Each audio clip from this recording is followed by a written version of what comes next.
It is Friday, and here at Crepuscular Academy, the work of the week is done. The classrooms are dark and empty and mostly silent. The more dangerous textbooks have been locked away. So why don't you join us in my study as we delve once more into Dr. Longshadow's miscellany of the uncanny.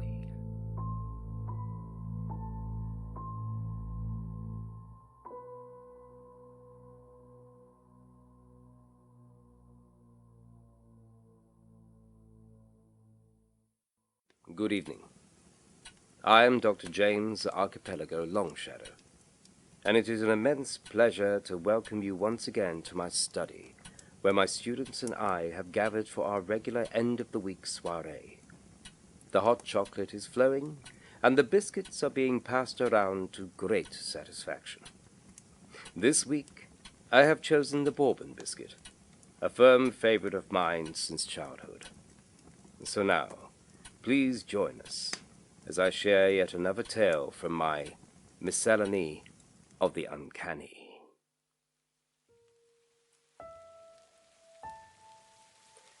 Cold, grey October rain was bouncing off the ground with spiteful ferocity. It drenched the pavements and flooded the roads where the cars hissed past, sending great geysers of grey water over the few pedestrians scurrying along under their umbrellas. Bent against the onslaught, people skipped and hopped over the streams that ran past the doorways of the shops, as if this futile action would help keep them dry. One person, however, a boy, did not hurry. There was no point. He was as wet as it was possible to get, and he reasoned correctly that running would do nothing to change the fact that his school uniform was now sodden. His blazer had offered little protection from the deluge, and now hung heavily over the shirt that in turn clung to him, miserable and transparent. He hunched his shoulders and plodded on, resigned to the weather that, to be honest, seemed only too fitting after the day he had just suffered. To begin with, his maths teacher, Mr. Thomas, had not been in a good mood. Whereas this might not have been too unusual for some teachers, it was well known by all the pupils that being assigned to Mr. Thomas for maths in the lottery that was the school's timetable was akin to winning the jackpot. Unlike so many of his colleagues, he had not been worn down and embittered by years of trying to teach his subject to the bewildered little faces in front of him. Far from it. Mr. Thomas was a comedian, a warm-hearted jester beloved by all the children. His lessons were filled with laughter and actual learning. Not today, though. Today, for some reason, he had snapped and growled through the lesson, and seemed to have singled out the boy in particular to vent his displeasure on, to such an extent that Mr. Thomas had actually given him a detention. The boy was still not sure what for. As if this wasn't bad enough, he had also forgotten his PE kit, although he'd been sure he had packed it in his bag the night before. And this crime carried with it the mandatory sentence of detention. And so there it was, a double detention on a wet October Monday. After the last lesson of the day had ended, the boy had found himself sitting in a cold classroom he had never seen before, where, through a grimy window, he had watched glumly as the school buses filled up and drifted off into the gloom. With them went his hope of getting back dry to the residential home where he now lived. There were times when the prospect of walking back to the large house he shared with the other unfortunate orphans and unwanted cast-offs, a phrase of his own making, might have appealed. On a sunny Friday afternoon, perhaps, when it didn't matter if he took his time and walked the long way back. But not tonight. It was the last day of October, and autumn was celebrating the occasion with a wet and gloomy finale. Trudging, head bowed, following his feet blindly, instinctively, down dreary streets He made his way into the center of town. Apart from a few hardy shoppers, it was empty. Black clouds above him, grey drabness around him, only now and again illuminated by garish displays promising a happier, more fulfilled life. If only you would buy this absolutely essential, you can't live without it, item of clothing or phone or whatever the latest obsession was. Heading out of the center, the boy wound his way along the streets to where the town showed its real face, away from the tawdry commercial makeover and the latest council initiatives to gentrify and improve. Most people had sought cover from the weather, but a few still remained, alone, unnoticed. The boy considered how easy it was to become invisible. One had to simply take on the hunched and broken aspect of the hopeless. And there they were, sheltering in the doorways of the boarded-up corner shops, cowering in the shadows of the abandoned warehouses, looking for distraction in desperate, threadbare pubs and broken-glassed alleyways. These people were waiting for nothing, as they had done yesterday, and would continue to do tomorrow. After an hour of walking, soaking and freezing, the boy stopped. He now faced a choice. Go across the park and through the tunnel that bored under the motorway, or go around and add half an hour to his journey. This one decision was his own to make, the only one of the day in which he had any real say. The park stretched darkly out in front of him. It sat, hunched, behind the rusty fence, daring him. But he was drenched and he was tired. The sooner he got back to the home, the sooner he could be asleep.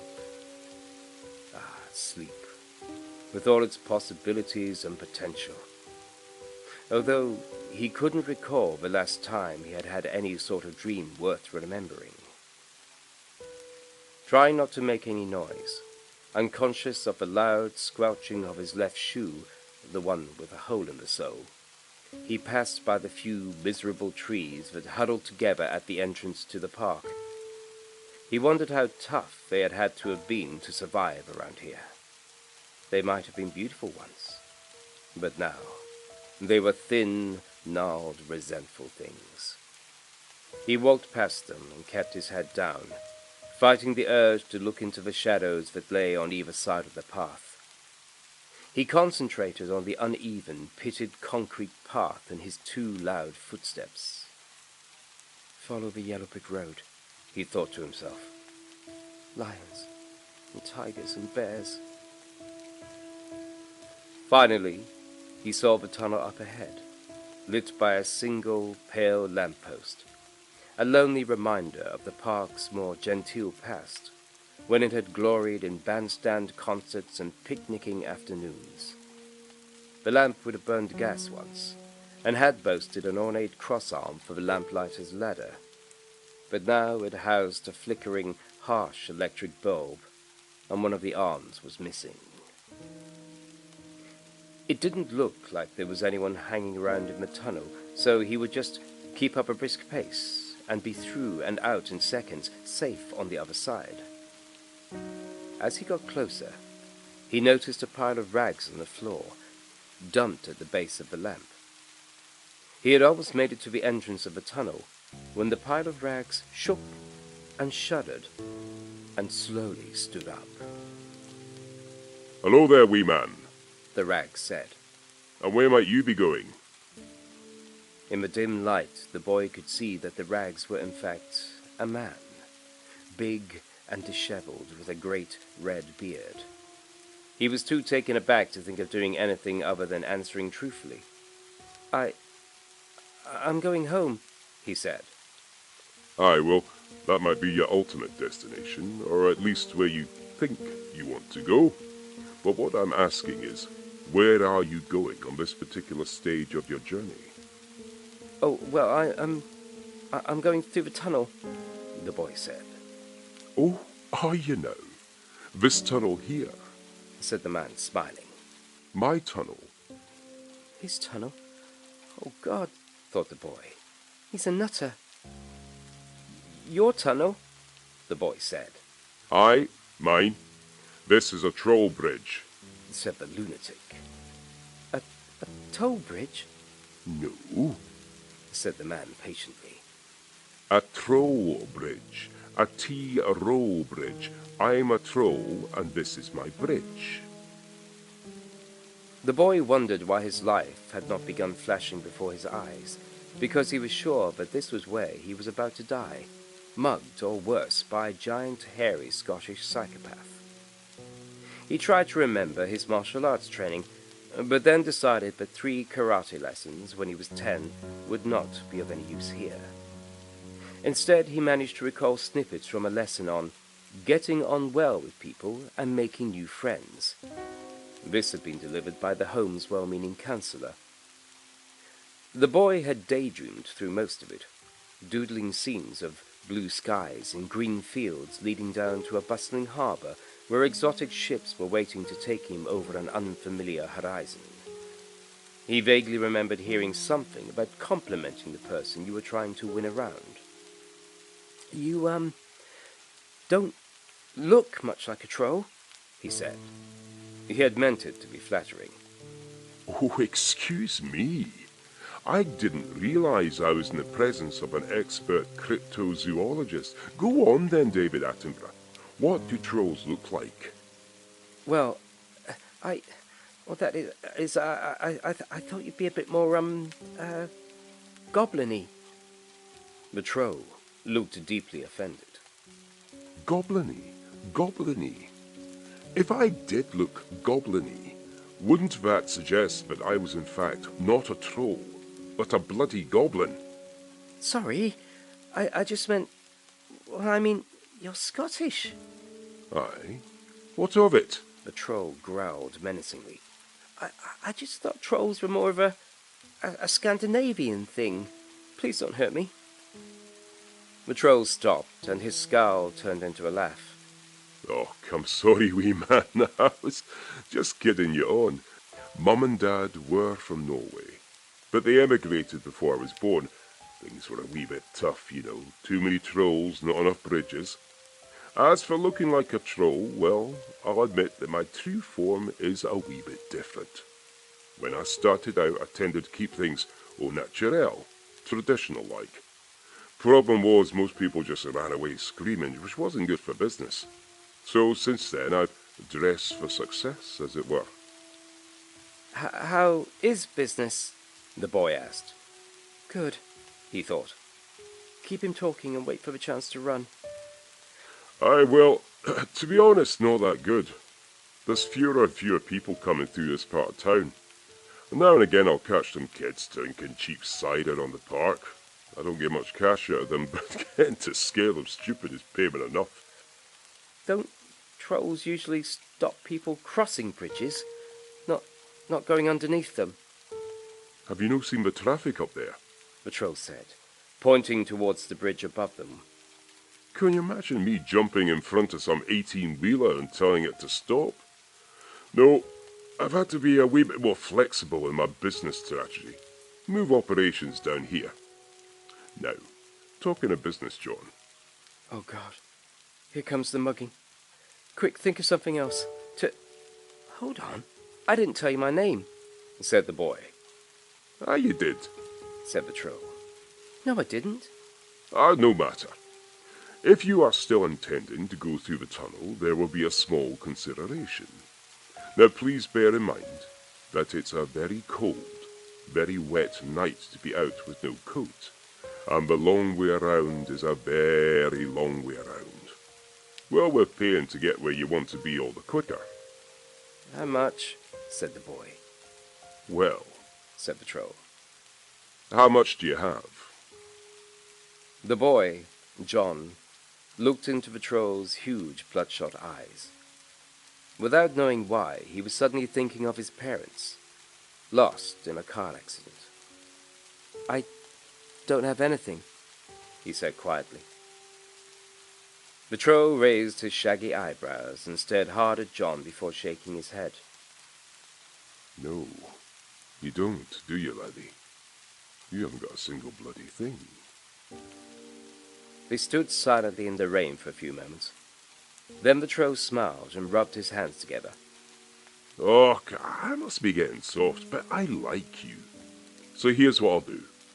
I'm going to offer you a once-in-a-lifetime, never-to-be-repeated, blink and it's gone offer. But I haven't got... Wished. So here goes. For the basic fee, I can guarantee you safe passage through the tunnel, untroubled and unmolested. And I should warn you that the elves are hunting tonight, not to mention that I've seen a couple of nasty revenants hanging around the swings for the last couple of days. What do you mean, Rep? Stop blethering, boy, and listen. This is the good bit. For a wee bit more, you can purchase the deluxe package. I can offer you egression. The troll stood back, beamed broadly, and waited, clearly expecting John to be impressed. I don't want to fight you, said John. What? Look, if I've done anything to make you angry, I'm really sorry, but please don't offer me aggression. The troll gave John a look. Are you taking the Michael, pal? Oh gosh, I hope not, John said. You don't read much, do you? Said the troll. I used to. Aye, well, you need to keep it up. Work on your vocabulary.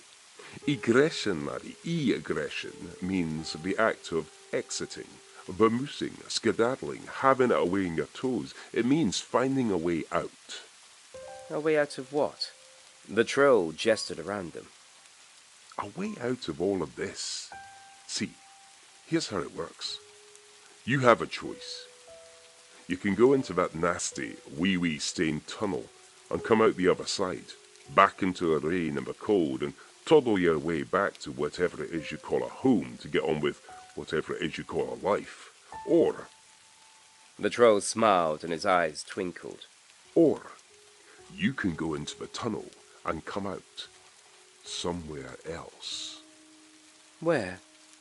Asked John. He was still wet, cold, unhappy, and scared. He was still talking to a mad Scottish tramp who thought he was a troll, but there was something, just a flicker of something in the air, a tingle in his heart, just before the lightning strikes feeling. Honestly, I'm not too sure, but I think people generally get to where they need to be. All you have to do is believe. I haven't got any money, John said. Well, now that's the good thing about this deal. You don't pay me in money. No, all I ask from you is a secret. Not a rubbish one, mind, like... The troll paused and squinted at him. Like how you hid your granny's false teeth in the goldfish bowl when you were 5. How did you know about that? The troll ignored him. I mean a good secret. One that you've had in your heart from the day you were born. I don't have anything like that, said John. A raindrop slowly slid down his nose and dripped off. The troll smiled at him and his eyes flashed. You do. Oh, it used to burn bright and fierce in you, John. But now it's been dimmed and dampened by this miserable bloody world. The troll spat on the ground. Tell me your secret, John. What have you got to lose? More to the point, what have you got to gain? He put a ham of an arm around John, who was surprised to find that up close the troll smelled of roses. The boy felt something stir in his chest, something he'd forgotten about, something that he hadn't dared to think about for many years. Memories flooded his mind. He saw himself, much younger, running through woods with his father, searching for giants. He remembered closing his eyes and pushing his way through his mother's coats to the back of her wardrobe, waiting for the crunch of snow beneath his feet. He watched himself, gazing at the mountains and the clouds, from his seat in the back of the car, seeing castles and dragons up there. And then he remembered. He knew what his secret was. I used to believe in magic, and I want to again. As he said the words, he felt the sting of tears. That's the one, John. That's the one, the troll said gently. From within the fetid folds of his ragged coat, the troll produced a leather-bound ledger and a quill. He opened the book and scribbled in it before snapping it shut with a flourish and making it disappear again. There, he said. Paid in full. Now come on, no time to lose. He put his huge arm around John and guided him to the mouth of the tunnel. Only meters above them, the rush-hour traffic roared past, and yet here, there was a stillness. You have to close your eyes, said the troll. Just keep a hand on the wall as you go. How do I know you're not going to sneak up on me and mug me? John said. The troll chuckled. We've established you've got no cash, and quite frankly, you're too small for your shoes to be of any use to me. All you have to do is believe. Like you did once. Like you still do. Deep down. John took a breath and closed his eyes. He put one hand on the tunnel wall and stepped forward. He felt the cold, slimy tiles under his fingers and tried not to think what they might be coated in. He heard his footsteps echoing. He heard the voice from inside, the sensible voice. Open your eyes and run, you idiot. Run, run, and don't look back. But John realized that this wasn't him talking, not really him. This was the voice that the world used when it wanted to stifle him, to smother him, to hold him back. He had been listening to it for far too long. He ignored it and kept his eyes shut. As he walked, he started to whisper to himself, and didn't understand why tears were rolling down his cheeks. Please, please, please, he said over and over gently, like a shipwrecked man blowing on a small flame. And then he realized his fingers no longer felt the cold, slimy tiles. Instead, they brushed along rough, warm rock. And now he could no longer hear his damp footsteps. Instead, he heard his shoes swish through grass. And then the wall was gone. He was out of the tunnel. John did not open his eyes. He flexed his fingers in the air. He lifted his face and felt the warmth of a high summer sun. He breathed in deeply and let the scent of forests and mountains and meadows and oceans fill his heart. He listened and heard, not far away, the sound of waves, the billowing of sails, the noise of laughter and shanties. Then, and only then, did the boy open his eyes.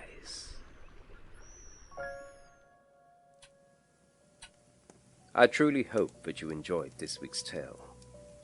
In a world that is often grim and grey, it is important to remember that the things we held true and dear when young only disappear if we allow them to. Thank you for taking the time to join us here at Crepuscular Academy.